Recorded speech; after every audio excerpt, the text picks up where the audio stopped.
Hi, Mark. I'm Hellena. My student number is S0441012. The speech title is Ismael Nazario, What I Learned as a Kid in Jail.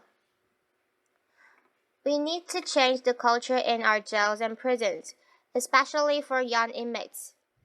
New York State is one of only two in the U.S. that automatically arrests and tries 16 to 17-year-olds as adults. This culture of violence takes these young people and puts them in a hostile environment, and the correctional officers pretty much allow any and everything to go on. There's not really much for these young people to do to actually enhance their talent and actually rehabilitate them. Until we can raise the age of criminal responsibility to 18, we need to focus on changing the daily lives of these young people. I know firsthand. Before I ever turned 18, I spent approximately 400 days on Rikers Island. And to add to that, I spent almost 300 days in solitary confinement. And let me tell you this. Screaming at the top of your lungs all day on your cell door, or screaming at the top of your lungs out the window, it gets tiring. Since there's not much for you to do while you're in there, you start pacing back and forth in your cell. You start talking to yourself. Your thoughts start running wild. And then your thoughts become your own worst enemy. Jails are actually supposed to rehabilitate a person, not cause him or her to become more angry, frustrated, and feel more hopeless. Since there's not a discharge plan put in place for these young people, they pretty much enter society with nothing. And there's not really much for them to do to keep them from recidivating.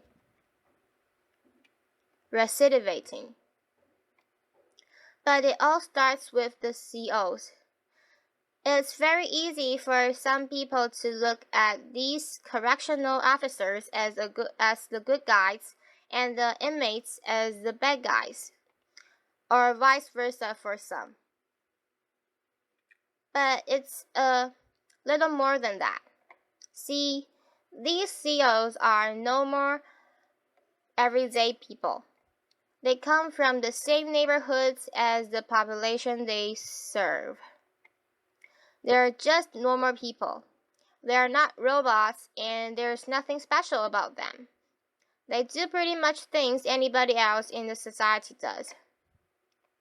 The male COs want to talk and flirt with the female COs. They play the little high school kid games with each other.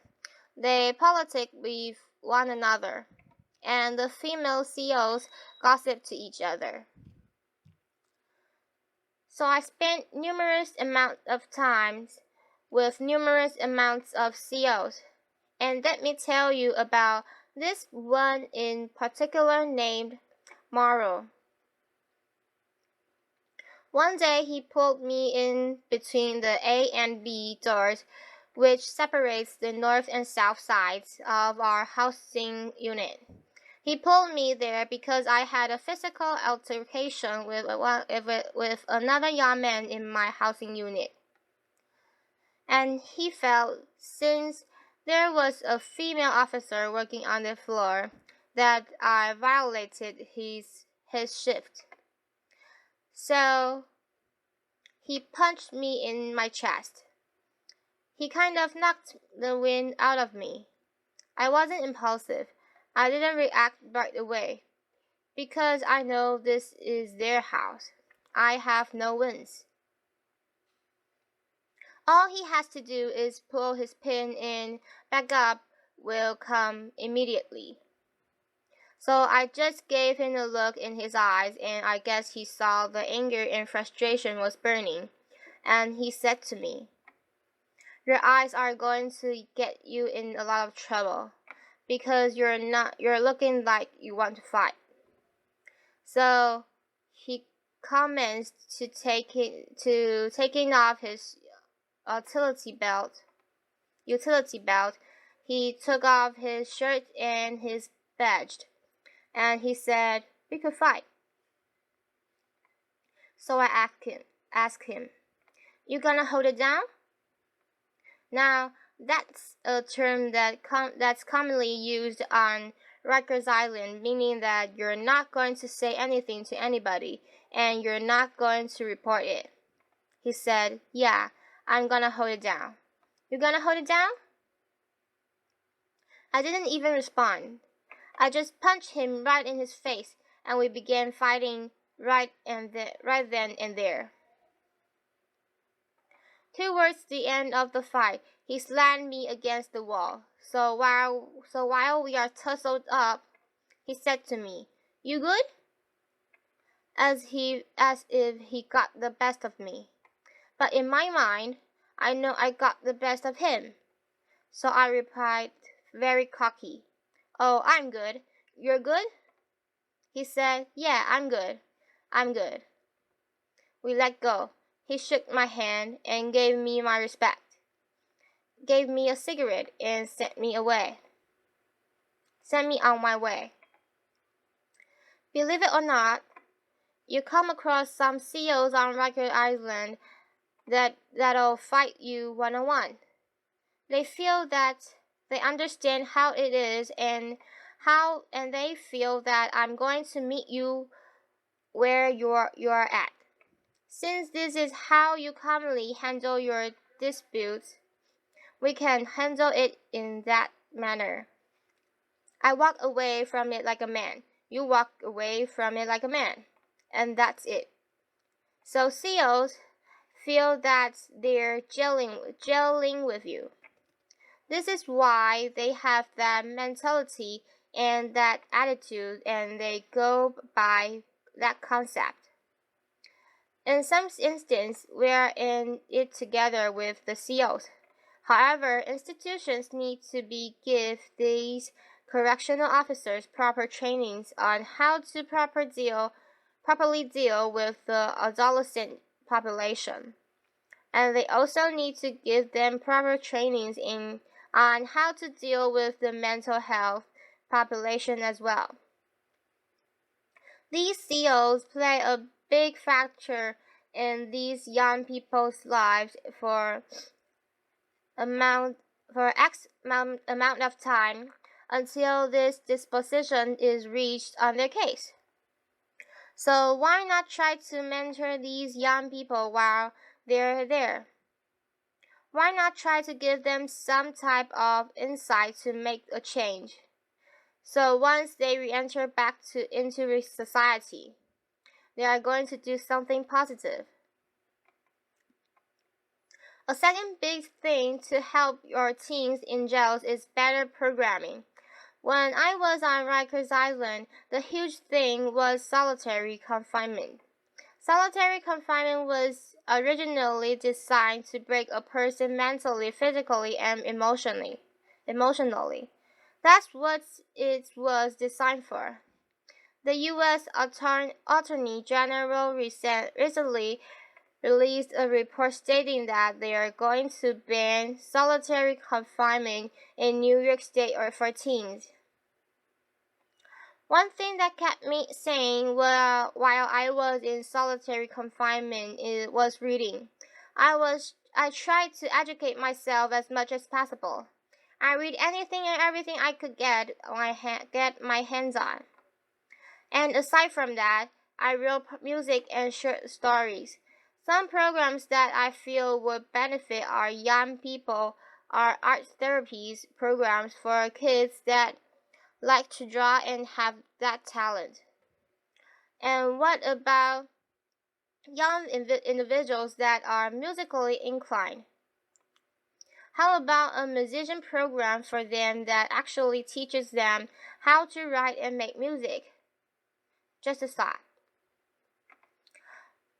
When adolescents come to Rikers Island, C74 RNDC is the building that they're housed in. That's nicknamed Gladiator School because you have a young individual coming in from the street thinking that they're tough, being surrounded by a bunch of other young individuals from all of the five boroughs, and everybody feels that they're tough. So now you have a bunch of young gentlemen poking their chests out, feeling that I have to prove I'm equally as tough as you, or I'm tougher than you, and you. But let's be honest. That culture is very dangerous and damaging to our young people. We need to help institutions and these teens realize that they don't have to lead the previous lifestyle and they lead when they were on the street. That can actually make a change. It's sad to report that while I was in prison, I used to hear dudes talking about when they get released from prison, what type of crimes they are going to commit when they get back to in the streets. The conversations used to sound something like this. Oh, when I hit the street, my brother got this connection for this and that and the third.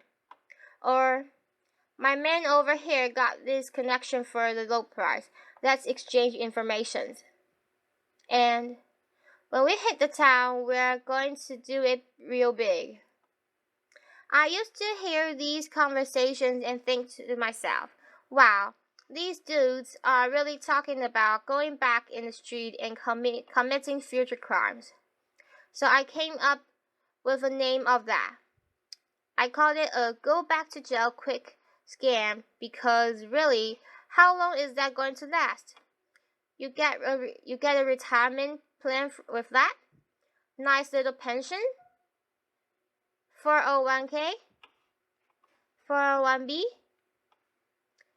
You get health insurance? Dental?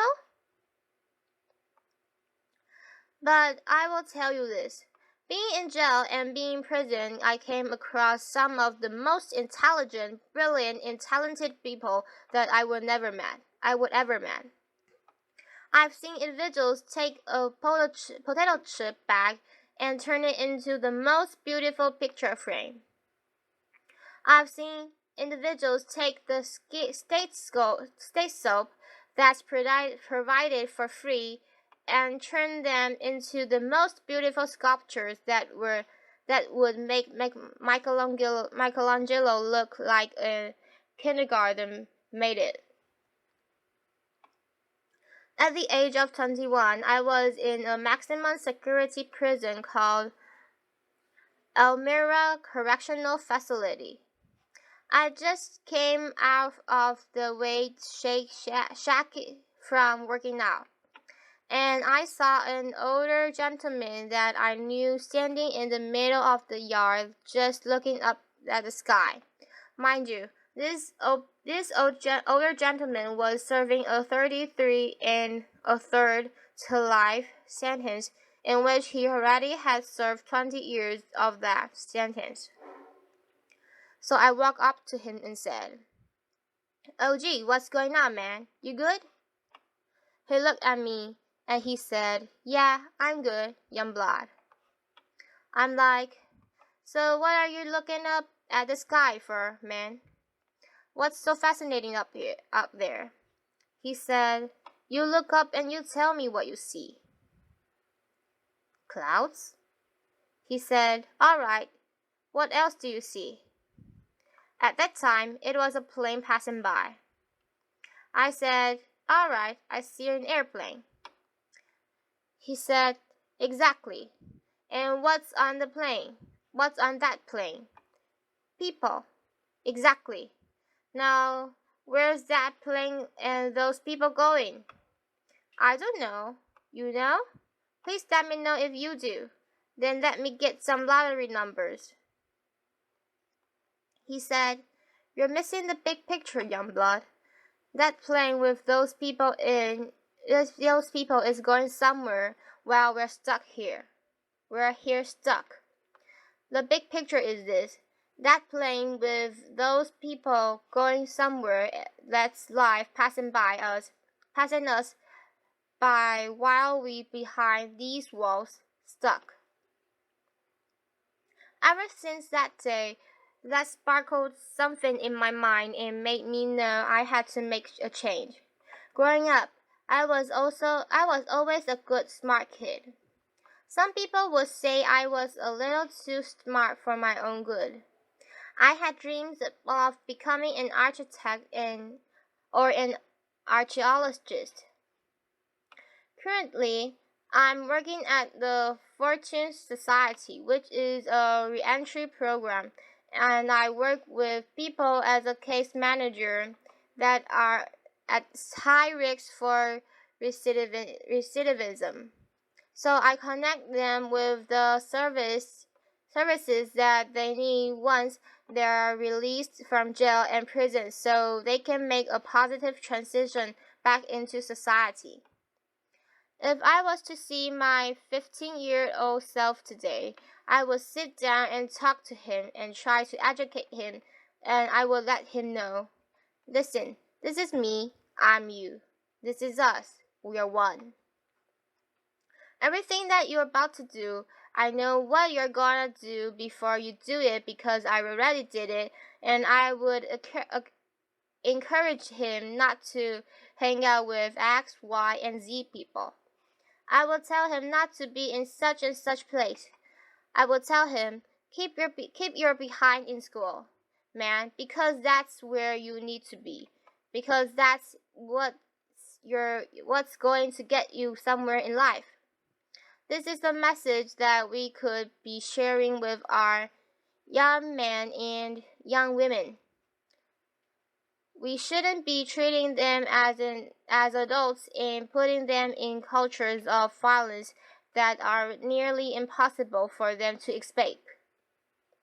Thank you.